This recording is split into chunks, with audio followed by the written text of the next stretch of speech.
You heard of Ramakrishna Paramahamsa? In his own lifetime, people worshipped him as God. He will be talking to his congregation of people and he will say, just wait. He will go inside and ask his wife, what's cooking today? His wife Sharada felt so ashamed of this. He said, no point crying, time has come.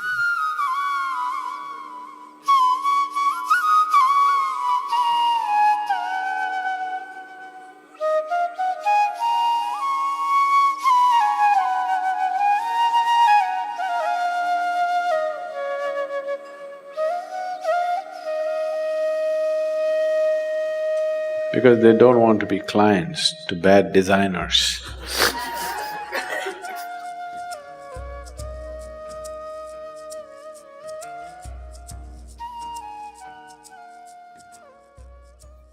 Now I want you to… whatever I say now, I want you to understand the right context because this can be easily misunderstood.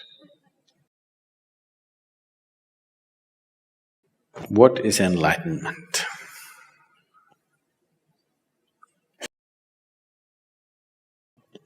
There was a time in '60s, there used to be ads in California saying, if you go to India, it will take 12 years, $25, 1 hour, you can be enlightened here. There used to be ads where all you have to do is wear headphones, wear some fancy-looking goggles, and you would have… and they'll also put something into you. Together, it gave you such a psychedelic experience.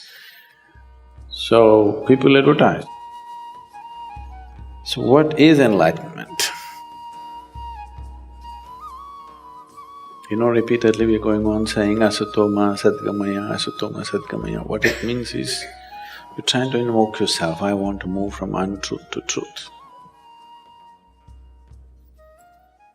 There are many ways of looking at it. To put it very simply, the fundamental untruth about you is, right now, what is not you, you are experiencing as myself. This is a piece of earth. Repeatedly we've gone over this. But right now, you experience this as myself. This is an untruth, isn't it? If I experience this, a sofa as myself, definitely I need a couch, isn't it? Yes, sir? So, if you think, I am this vessel, you're definitely a case, isn't it? Treatment needed or no? Yes. Yes, if I think I'm a vessel, I need a treatment, but my body, this was also dug out of the planet. This was also dug out of the planet. Yes? This is also piece of earth, this is also piece of earth, isn't it? If I can think this is me, why can't I think this is me? Looks like I have an additional chamber in my head. Nice, isn't it? Extra chamber would help. But for sure it's madness, isn't it? This being me is definitely madness. Please look at it. This being me, is it not madness? Your only comfort is everybody is like this. Yes, that's how it is in the asylum. That's how it is. Just because everybody is like you, that doesn't make it the right thing. I know we are a democratic country, majority rules, whatever the majority says, that becomes the truth. But that is not how it works in existence. What is, what is not is, that's all. If you're in line with it, life works one way. If you're not aligned with it, it works another way. It's as simple as that. So, if you realize, I am not this, not intellectually, if experientially, if a clear separation happened, it would be natural to keep this aside and walk away, isn't it? You are calling it by all kinds of bad words like death. No.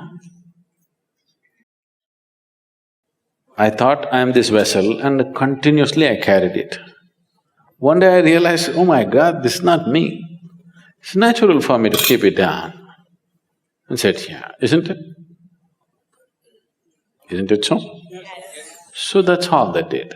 You're exaggerating it. Enlightened people leaving their body and going away. When they realized this is not it, they just kept it aside. If they had some more business, they could pick it up. They had no business, they kept it and went. Sensible way to live or not? If you have business with this vessel, you carry it around. You have no business with it, you leave it there. So when the realization happens, 99% of the time, enlightenment and leaving the body happens at the same time. Unless you understand the mechanics of the body, you can't hold on to the body. People who are on the path of devotion, usually you will see, most of them will die young.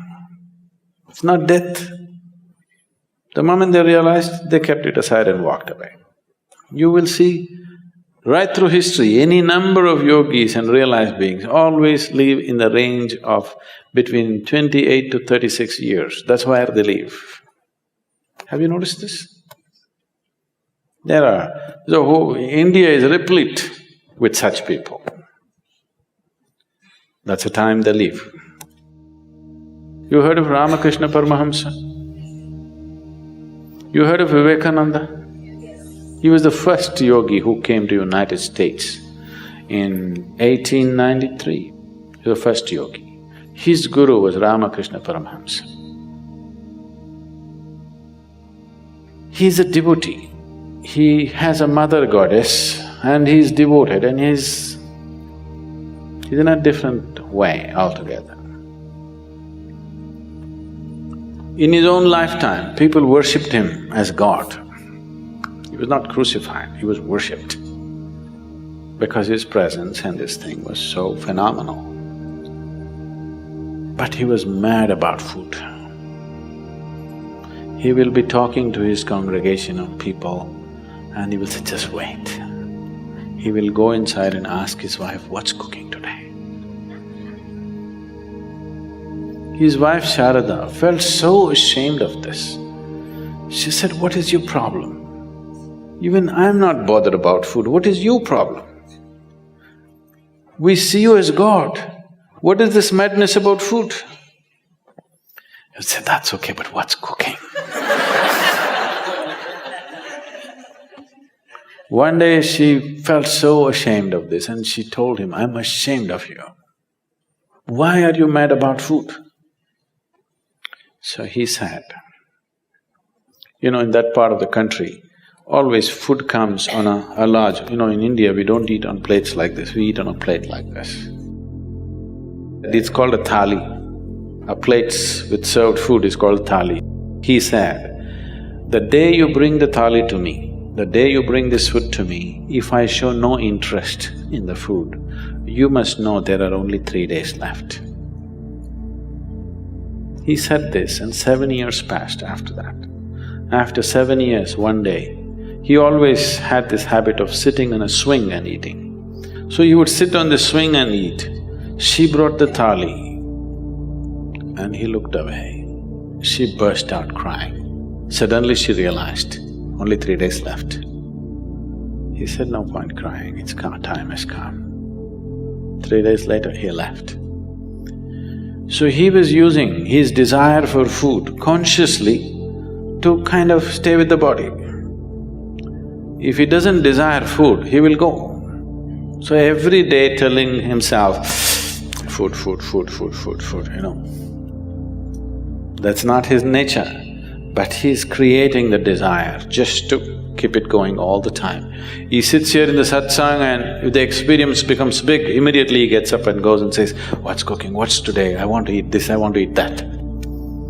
Just thinking about food, desire, creating a conscious desire for food just to stay glued. Either you must create a desire like this, there are other kinds of tricks, or you must understand the mechanics of the body. Understanding the mechanics of the body takes a certain amount of involvement, it doesn't just come. Realization can happen in a moment, understanding won't happen in a moment, it takes lifetimes of work.